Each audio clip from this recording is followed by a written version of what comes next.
कैसे बच्चों? आपका कैसा रहा एग्जाम फिजिक्स का? मैंने सुना फिजिक्स का पेपर तो बहुत ही टफ आया था, बहुत डिफिकल्ट आया था। और जहाँ भी मैं यूट्यूब पे लेक्चर्स देख रहा हूँ, रिव्यूज देख रहा हूँ, तो मुझे पता चल रहा है फिजिक्स का पेपर तो बहुत टफ आया था। प्रॉब्लम ये है कि जो अगला एग्जाम आने वाला है, 12th सीबीएसई बोर्ड की बात हम कर रहे हैं, केमिस्ट्री का जो एग्जाम आने वाला है, तो केमिस्ट्री में कैसे क्वेश्चन आएंगे? क्यों? क्योंकि फिजिक्स और मैथ्स तो बहुत सारे बच्चों का कंफर्टेबल जोन होता है, लेकिन प्रॉब्लम कहाँ आती है? केमिस्ट्री में। तो केमिस्ट्री के लिए हमें क्या स्ट्रेटजी प्लान करना होगा? केमिस्ट्री में हमें ऐसा क्या करना होगा? क्योंकि हमारे पास 3-4 डेज का टाइम है केमिस्ट्री के लिए।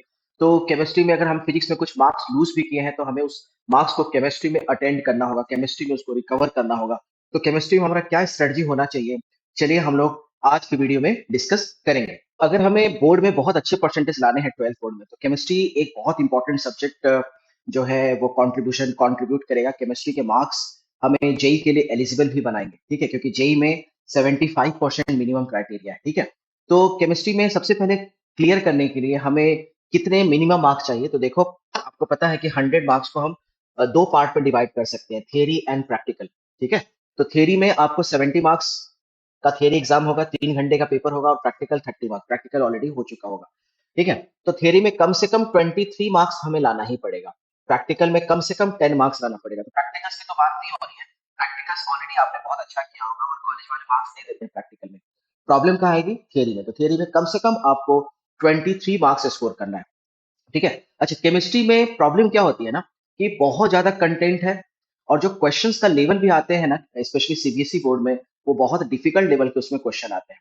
तो अब क्वेश्चन है कि सबसे पहले जो मिनिमम कट ऑफ है, ये भी क्लियर करना डिफिकल्ट है ना? क्यों? क्योंकि बाकी स्टेट बोर्ड जैसे ये एग्जाम नहीं होते हैं। इसमें स्टेट बोर्ड में क्या है कि बहुत सारे थ्योरेटिकल क्वेश्चंस आ जाते हैं, और लास्ट 5-6 ईयर से ही क्वेश्चन आते हैं। अभी क्या है, पैटर्न चेंज होने से बहुत सारे ऐसे भी क्वेश्चंस आ रहे हैं जो पैराग्राफ बेस्ड है, कॉम्प्रिहेंशन बेस्ड है, केस स्टडी बेस है। तो इस तरह के क्वेश्चंस आ रहे हैं।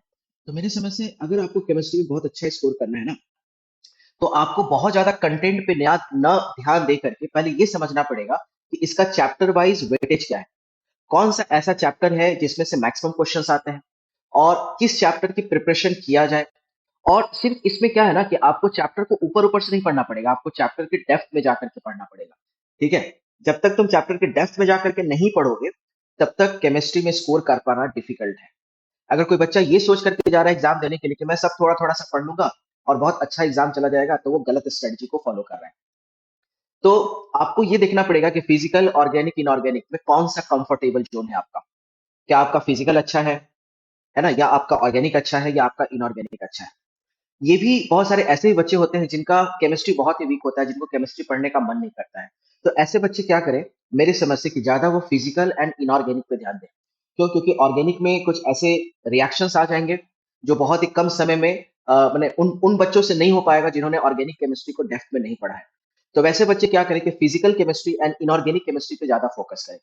तो चलो हम लोग देखते हैं कि टॉपिक वाइज वेटेज क्या है, और उस टॉपिक को अच्छा करने के लिए या उस टॉपिक पे किस तरह के क्वेश्चंस आते हैं, हम लोग अभी डिस्कस करेंगे। तो चलो हम लोग अभी देखेंगे कि हर एक टॉपिक का, हर एक चैप्टर का वेटेज क्या है, उसके हिसाब से हम अगला स्ट्रेटजी प्लान करेंगे।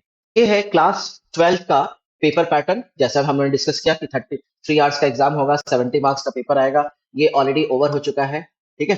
तो सोल्यूशन एक ऐसा चैप्टर है, सोल्यूशन, इलेक्ट्रोकेमिस्ट्री, केमिकल काइनेटिक्स, ठीक है? ये तीन ऐसे चैप्टर हैं जो फिजिकल केमिस्ट्री में के 25 मार्क्स कंटेन करते हैं।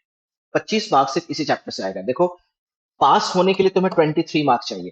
अगर कोई बच्चा पूरा पढ़ करके जाता है ना, और एक भी चीज अच्छे से नहीं करके जाता है, तो वो क्लियर नहीं हो पाएगा। तो मेरे समझ से जिन बच्चों का केमिस्ट्री वीक है ना, उनको ज्यादा ध्यान देना चाहिए फिजिकल केमिस्ट्री पे।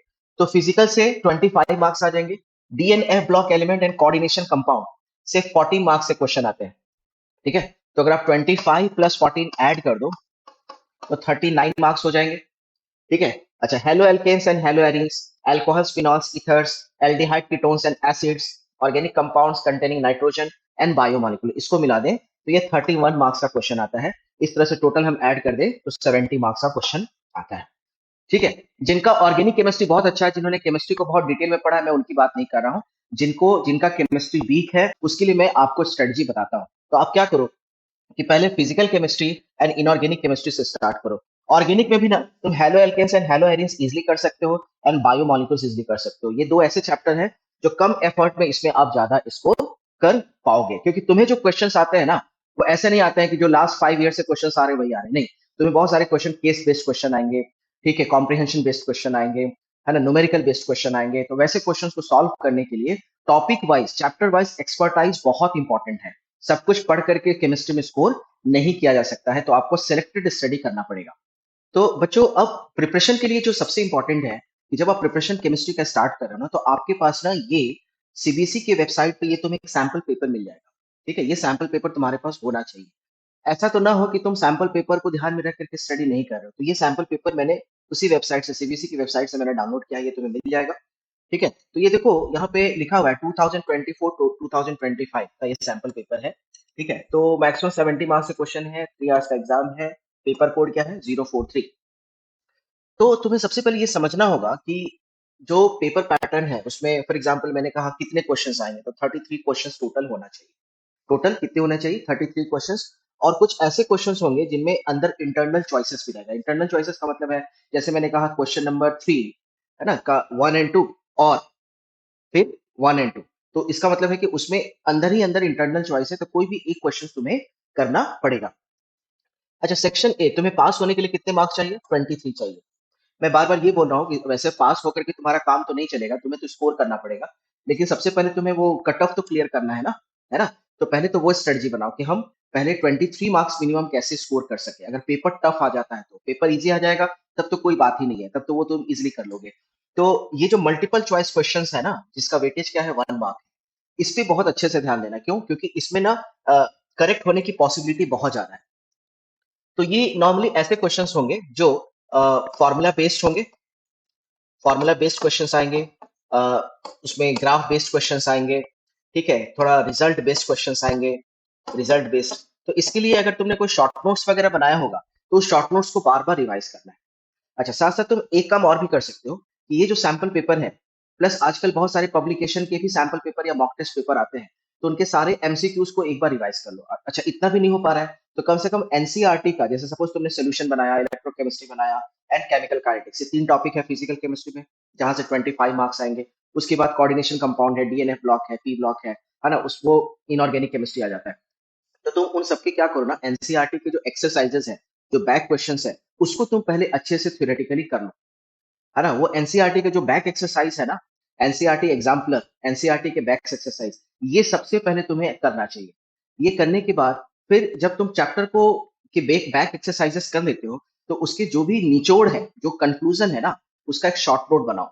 उसी शॉर्ट नोट पे बहुत सारे तुम्हारे इस तरह के जो सेक्शन ए के जो 16 मार्क्स के जो मल्टीपल चॉइस क्वेश्चन है, वो तुम्हारे हो जाएंगे। ठीक है। अच्छा, सेक्शन बी क्या है? It consist of 5 short answer question carrying 2 marks. ठीक है, तो इसमें तुम्हें क्या है, शॉर्ट आंसर क्वेश्चन है, यहाँ पे लिखना पड़ेगा तुम्हें, इसका डिटेलिंग लिखना पड़ेगा। सेक्शन सी में 7 शॉर्ट आंसर क्वेश्चंस आएंगे, कैरी 3 मार्क्स। और सेक्शन डी में 2 केस बेस्ड क्वेश्चंस आएंगे, carry 4 marks. And section E में 3 लॉन्ग आंसर क्वेश्चंस आएंगे, कैरी 5 मार्क्स। तो एक और स्ट्रेटजी तुम प्लान कर सकते हो, जैसे देखो मल्टीपल चॉइस क्वेश्चन तो बहुत सारे कॉलेजेस में आ भी जाते हैं, है ना? आ जाते हैं, इसका कहने का मेरा मतलब क्या है कि अ, मैंने देखा है एग्जामिनेशन में कि मल्टीपल चॉइस क्वेश्चंस के आंसर्स तुम्हें पता चल जाते हैं, ठीक है? पता चल जाते हैं। तो ये तुम्हारे हाथ में, ये 16 मार्क्स अगर बहुत ज़्यादा स्ट्रिक्ट रहा, तब तो फिर तुम्हें खुद ही करना पड़ेगा, है ना? तो वैसे सिचुएशन में सेक्शन ई जो है, उसमें 3 लॉन्ग आंसर क्वेश्चंस आते हैं, जो 5 मार्क्स के होते हैं। तो अगर तुम ये लॉन्ग आंसर क्वेश्चंस को अच्छे से कर लेते हो, तो एक बहुत अच्छा तुम्हें कॉन्फिडेंस मिल जाएगा एग्जाम में। ये लॉन्ग आंसर क्वेश्चन, ये लॉन्ग आंसर क्वेश्चंस क्या आ सकते हैं, ऐसे कौन से लॉन्ग आंसर क्वेश्चंस की पॉसिबिलिटी है, ये मैं तुम्हें अगले वीडियो में डिस्कस करूंगा। और वही लॉन्ग आंसर क्वेश्चंस को तुम बार बार करके जाना, और तुम देखना कि उसी सेट ऑफ क्वेश्चंस में से क्वेश्चंस मैच हो जाएंगे। वो लॉन्ग आंसर क्वेश्चंस क्या है? क्योंकि अगर तुमने लॉन्ग आंसर क्वेश्चंस कर लिया तो 15 मार्क्स तो तुम्हें यहाँ मिल जाएंगे। एमसीक्यू तुम कर ही लोगे, है ना? एमसीक्यू हो जाएगा। अच्छा, इसमें से अगर जब लॉन्ग आंसर क्वेश्चंस को जब तुम प्रिपेयर करोगे, साथ साथ एनसीईआरटी बुक के एग्जाम्पल या एग्जाम्पलर्स जब जब तुम करके जाओगे, तो शॉर्ट आंसर एंड जो वेरी शॉर्ट आंसर क्वेश्चन है, वो भी होने की काफी ज्यादा पॉसिबिलिटी हो जाएगी। तो तुम्हें सबसे पहले एग्जामिनेशन का फियर नहीं होना चाहिए, डर नहीं लगना चाहिए कि यार एग्जाम है, केमिस्ट्री का एग्जाम है, मैं तो फिजिक्स मैथ में बहुत अच्छा हूँ, केमिस्ट्री का एग्जाम है, और तो केमिस्ट्री का एग्जाम को हैंडल कैसे करूँ, क्योंकि केमिस्ट्री का पेपर भी बहुत बच्चों को समझ में नहीं आता है। ठीक है, तो एक चीज ध्यान में रखना कि जहां पे प्रॉब्लम है वहां पे रास्ता भी है।